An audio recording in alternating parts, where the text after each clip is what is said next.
What is going on, guys? It is Wrestlelamia here, back with another video. Join us now as we look at this week's edition of Smackdown, as well as the wildest news stories and rumors you need to know, including AJ Lee returns to WWE after 10 long years, the reason why John Cena's last match isn't in Boston, AJ Styles teases retirement, Nikki Bella beef squashed, and much more. Be sure to subscribe and hit that notification bell for daily wrestling videos, and follow us on Facebook for exclusive lists.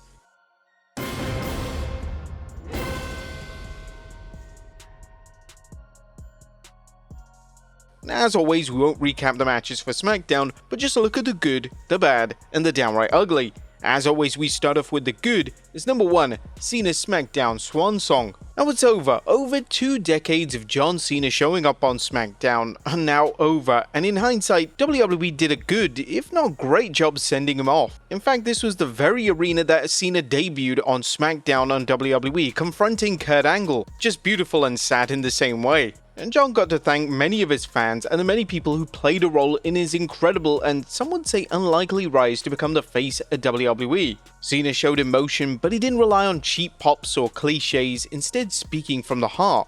Number 2, the return of the US Open Challenge. That was great news, as Sami Zayn has brought back John Cena's United States Championship Open Challenge, an angle that helped introduce some of today's superstars to the WWE Universe. Now, while Zayn got heavily booed while just thanking John Cena, he did pay tribute to Cena by extending the challenge and giving John Cena the first title shot. It was a great way to remind fans what a decent person Sami Zayn is and to build up Cena's legacy even more. Number 3, John Cena pays tribute. John Cena made more homages to some of his favourite opponents tonight, incorporating Kurt Angle's Olympic Slam and ankle lock, CM Punk's GTS, Edge's spear, although Michael Cole thought it was a shout out to Roman Reigns, it was Edge, JBL's clothesline from hell, and an attempted RKO. John Cena continues to make his farewell tour a must-see event, and it's obvious he's having the time of his life with it. Number 4, a Smackdown slobber knocker. A Damian Priest vs Aleister Black was a PLE quality match that really helped keep Smackdown afloat in between its two biggest moments. Black really needed the win and got it, using some underhanded tactics to use a referee as a human shield before delivering a black mass to Priest that the Archer of Infamy sold to perfection. Though while the referee could have disqualified Black, WWE has never let a cool spot get in the way of telling a story. Number 5, a brilliant build-up. Now, AJ Lee's return was one of the WWE's worst kept secret, and to be fair, that's exactly how WWE wanted things to play out, counting on the fans to stay tuned to the very end. However, WWE didn't rest on its laurels, and it's crafted a brilliant build-up for AJ's return, beginning at Clash in Paris where Becky Lynch attacks CM Punk and continuing tonight. Punk did take the high ground, telling Becky this wasn't about him and her and that she could get out of the ring and let him deal with Seth. But Becky being Becky, she began to slap Punk silly, but Punk gave Lynch one last chance, telling her he has plenty of friends he could call in to deal with her, including Bayley and Rhea Ripley. However, the fans knew who Punk's ace was, and WWE really didn't disappoint, leading to one of wrestling's greatest returns since, well, CM Punk returned to WWE at 2023 Survivor Series, and a riotous return. And while the build-up for AJ was great, that didn't guarantee a spectacular return, but thankfully AJ Lee gave the fans everything they expected, delivering some much-deserved payback to Becky Lynch for interfering on behalf of her husband Seth Rollins at Clash in Paris. Now, AJ Lee looks absolutely fantastic. It doesn't look like she's even aged a day. She entered the arena to her trademark dance and unique style of wrestling, and the best thing is that WWE didn't change up her theme. She had her old theme of Light It Up again. And now fans can look forward to what could be the greatest mixed match between real-life pro wrestling couples. That was a good. What about the bad? As number 1, a weak build for Brock. Brock Lesnar's attack on John Cena was so disappointing that we were tempted to place it in the downright ugly. However, probably like yourselves, we're still amped up by AJ's return that we're willing to treat it less harshly. Now, WWE had Brock come out and deliver 2 F5s to Cena before challenging to a match at WrestlePalooza, which is now set. But this was as weak as it gets, not to mention predictable, as no one expected Cena to walk out with the US Championship, and we always knew that WWE would have some hijinks at the end of the match. And it was a great match at that. The WWE phoned this one in, which is even more disappointing when you think of how long the company waited before bringing Brock back. Let's just hope their match shows some bit more life.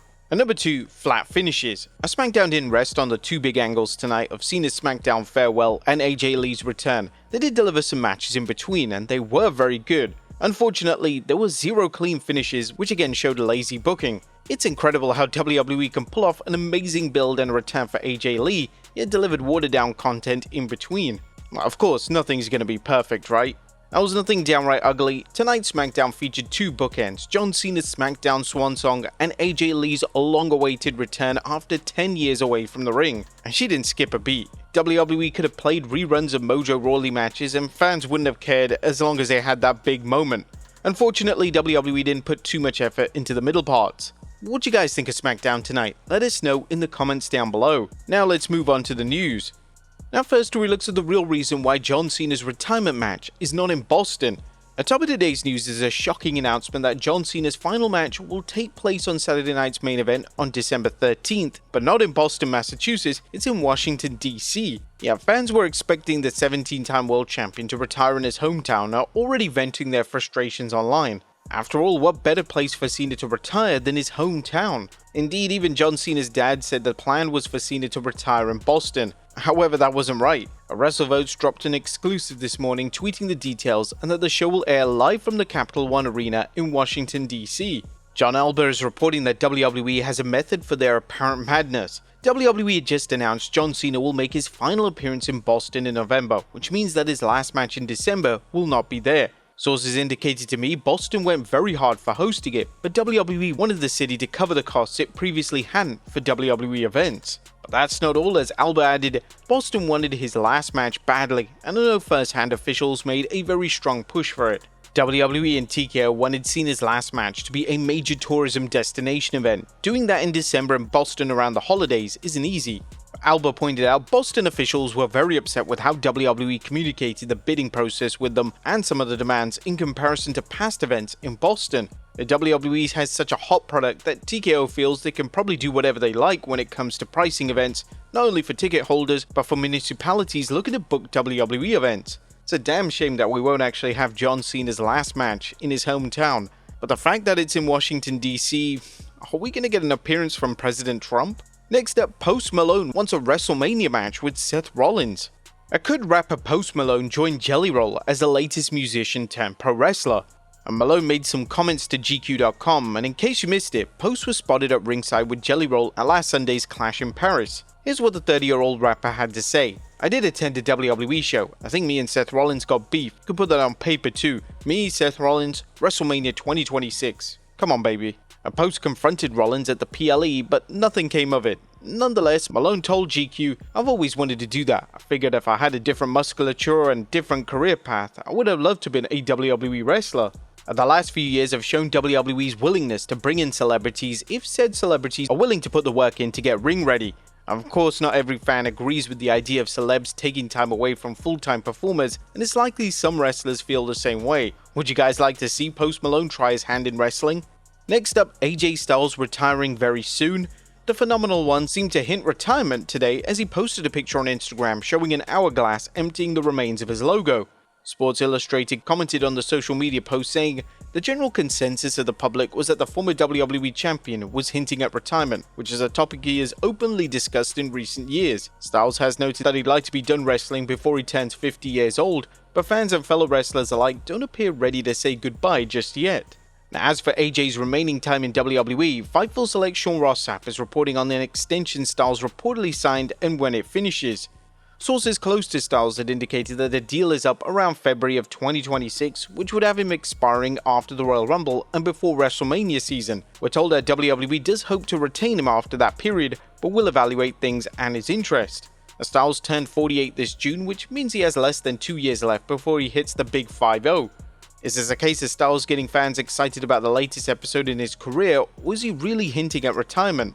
Next up, the Nikki Bella-Wade Barrett beef has been squashed. Now earlier today, Nikki Bella apparently had beef with Wade Barrett, as on her podcast she shared with her sister Bree, she mentioned, I would love to have a conversation with Wade Barrett. He avoided me on Monday, which was shocking because he always comes up and says hi to me. He tried to avoid making eye contact with me in the hallway. I understand when you want to be a heel commentator and stuff, but then there's one thing of like, Michael Cole does this beautifully, and this is why Michael Cole comes off as one of the greatest commentators. He knows how to take a life story and put it into what we do because that is real. We don't go out there as robots or superheroes, we're actually professional athletes and we go through real things and we have to put that a part of it. A K-Side Seats identified some comments Barrett made on the Clash in Paris Countdown show where Wade appeared to be embracing his role as a heel commentator. Since when is being desperate for success an insult? Becky Lynch is somebody who has completely changed the game from Nikki Bella's era, the Divas era, and Nikki Bella was fantastic. She was the top performer within the confines that she had to work in that era. The game has changed, and it's not even close these days. And Wade essentially badmouthed Nikki, but it's unclear if that's what irked her. However, whatever issues there were have been resolved, as Wade tweeted, "Great news, fight fans. Nikki Bella and I have spoken, we've smoothed things over, and I've graciously been allowed to be back in the Bella Army. Fully paid up member since FCW 2008. A difference of perspective to which we are all entitled, but to be clear, some of the personal abuse that gets sent to Nikki on here is reprehensible and completely out of line, so let's cut that out immediately." It's good to see these two former superstars have patched things up, whatever personal problems they had. And finally, a new announced team revealed on Smackdown. Last but not least, the WWE is now shaking things up with its announced teams again, this time on Smackdown. Michael Cole and Corey Graves are now the new announced team for the Blue brand, at least for the next few months. Wrestling News noted that there's no word on what led to the change, but we'll hopefully monitor the story. But there you have it, folks, our look at this week's Smackdown, as well as the wildest news stories and rumors you need to know. Are you guys happy that AJ Lee returned? Let us know in the comments down below, and I'll see you next time with some more wrestling content.